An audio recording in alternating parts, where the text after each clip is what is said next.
À partir de la vidéo que j'ai sélectionnée, eh bien, je vais travailler sur la transcription dans un premier temps pour créer des activités.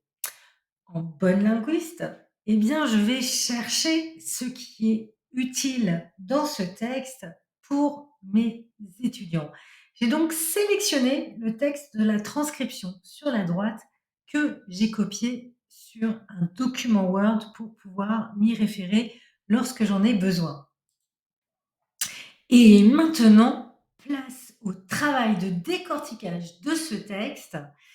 Et pour gagner du temps, eh bien, je vais bien sûr utiliser un outil d'intelligence artificielle tel que ChatGPT. Je vais donc lui poser des questions qui vont me permettre de trouver des indices et de pouvoir transformer ce texte en matériel pédagogique. Dans un premier temps, je pourrais, par exemple, lui demander quel est le lexique dominant de ce texte, les champs lexicaux, ou lui demander la liste des mots qui relèvent du lexique de la finance. Alors, quels sont les mots qui relèvent du lexique de la finance dans ce texte?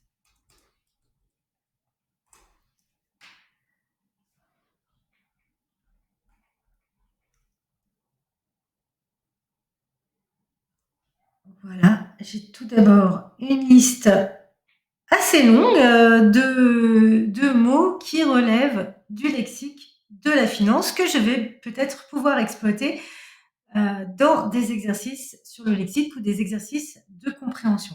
Je peux aller plus loin aussi en lui posant des questions plutôt d'ordre grammatical.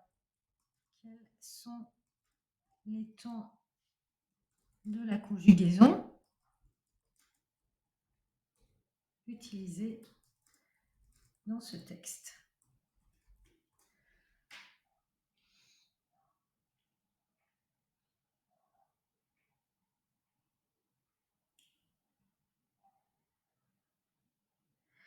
On voit qu'on a pas mal de temps qui sont utilisés. On va plutôt avoir un texte de niveau B1, voire B2. Ça pourrait être un bon texte introductif pour le vocabulaire et la grammaire pour le programme sur lequel on reviendra à destination de mon product owner.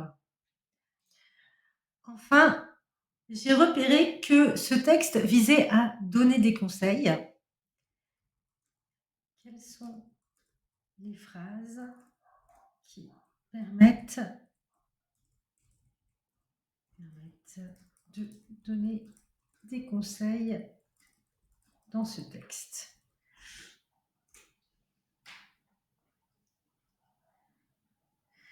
Voilà, nous avons ici la liste des conseils d'investissement. C'est un acte de langage qui va être très utile à mon product owner et sur lequel nous allons pouvoir travailler.